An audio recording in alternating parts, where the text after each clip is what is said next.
Je suis un pur produit de l'école malienne. Je suis diplômé de l'École nationale d'administration du Mali, en droit privé. Je suis juriste donc de formation. Après l'École nationale d'administration du Mali, très vite, je me suis engagé dans le secteur privé minier. Ce qui est intéressant dans le cadre des mines, singulièrement en ce qui concerne ma carrière, c'est que le Mali est un pays de tradition minière, on va dire minière de l'or. Plus que la passion, l'intérêt, c'était de voir comment une richesse naturelle bien exploitée pouvait créer un effet levier pour, on va dire, faire en sorte que le pays avance sur le chemin du progrès. Et j'ai l'honneur de diriger l'OMVS, Organisation pour la mise en valeur du fleuve Sénégal. C'est une légitime cause de fierté pour moi, parce que c'est une organisation qui a nul autre pareil en Afrique et qui construit au quotidien ce que l'Afrique de demain doit être, une Afrique unie et intégrée. Nous avons réussi ce défi au niveau du bassin de l'OMVS grâce à la vision des pères fondateurs qui ont mis sur les fonds baptismaux cette organisation et aussi à la persévérance de leurs successeurs à la tête de nos États.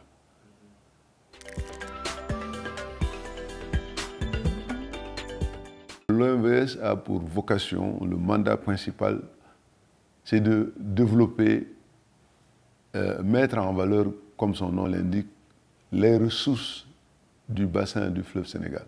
Le mandat de l'OMVS, c'est exploiter ce don de Dieu qu'est le fleuve Sénégal pour créer les conditions d'un développement économique à travers tout le bassin. Et cela en améliorant de façon significative l'agriculture, par l'agriculture irriguée, donc utiliser les eaux du fleuve pour faire de l'irrigation, ce qui est d'ailleurs fait. Nous avons un potentiel de 400 000 hectares sur lesquels plus de la moitié ont été aménagés, même si ce n'est pas exploité à hauteur de souhait.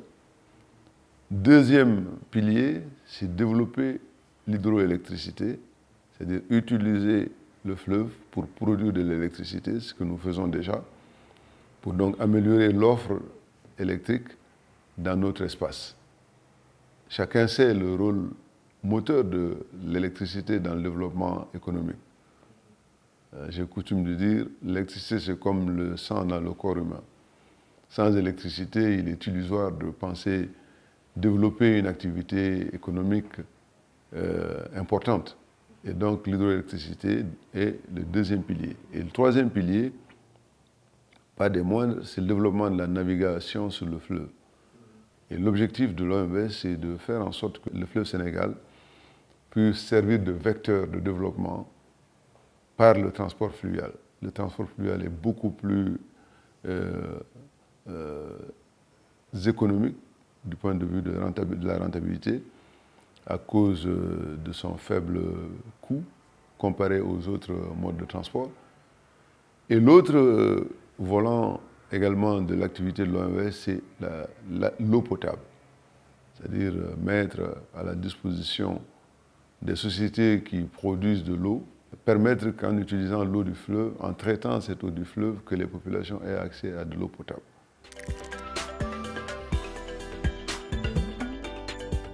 L'ambition, c'est de faire en sorte que ce potentiel en agriculture irriguée là, puisse servir de levier à l'atteinte de la sécurité alimentaire dans la vallée pour l'ensemble des populations riveraines, mais au-delà pour l'ensemble de nos pays respectifs. Parce que le bassin du fleuve Sénégal, bien aménagé, avec de l'eau disponible toute l'année, pourrait effectivement servir avec d'autres régions de nos pays d'éléments moteurs qui permettent d'atteindre ce qu'on appelle même pas la sécurité alimentaire, mais la souveraineté alimentaire. Et être en mesure de satisfaire à nos propres besoins alimentaires et d'exporter.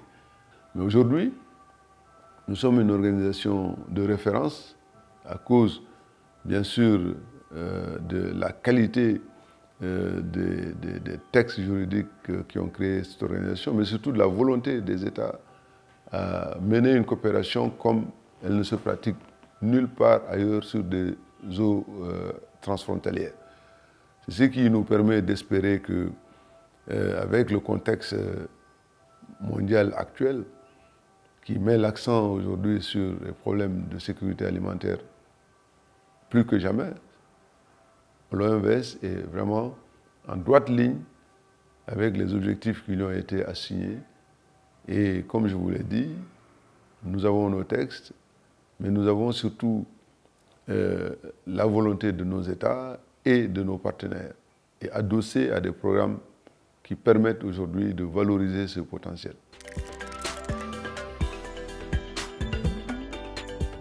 Les délestages tiennent à des causes techniques qui sont multiples et pour lesquelles des solutions sont apportées au fur et à mesure que ces problèmes-là se posent.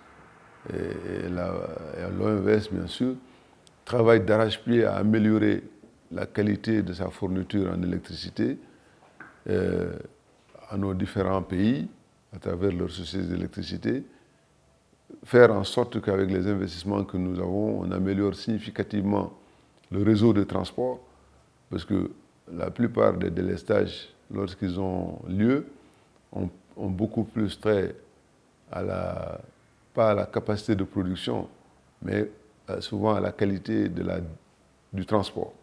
Et donc les lignes de transport, les transfos peuvent être en cause.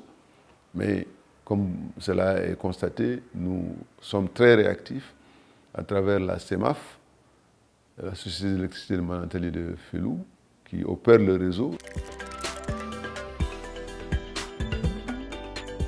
Mon action se situe dans la continuité de celle de mes prédécesseurs qui ont travaillé à faire en sorte que notre organisation soit à hauteur de mission, soit reconnue aujourd'hui comme une organisation de référence mondiale, d'où le Grand Prix Hassan II, que nous avons eu l'honneur d'avoir ici au Sénégal, devant le président Macky Sall.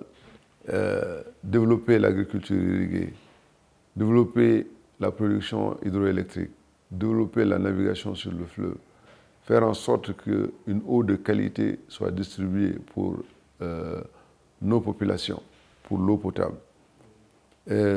Mais avec tout ça, créer les conditions de développement d'un bassin intégré où, avec les échanges des populations, on crée un effet levier pour à la fois développement économique, mais développement social et culturel.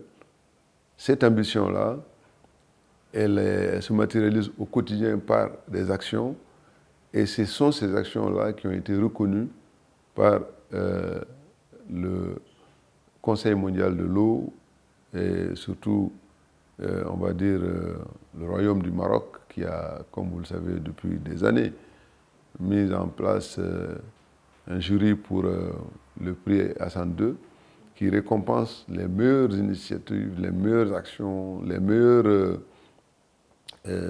on va dire, du secteur de l'eau. Et c'est heureux de constater que notre organisation, cette année, ait pu avoir ce prix prestigieux.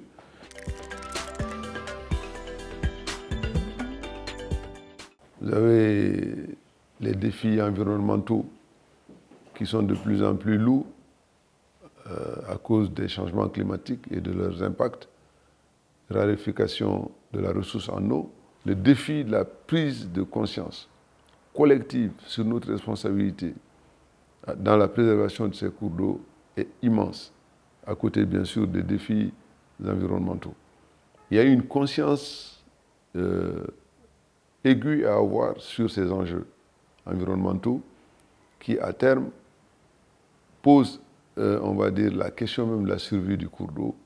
Si les questions nombreuses qui sont légion ne sont pas traitées à hauteur de souhait. Lutter contre la déforestation, lutter contre l'ensablement, l'envasement, la destruction du cours d'eau sur le plan physique par l'orpaillage anarchique et également la mise en danger des humains par, on va dire, le recours à des substances chimiques nocives pour le traitement des minerais d'or. Bref, ce défi environnemental est le défi le plus important.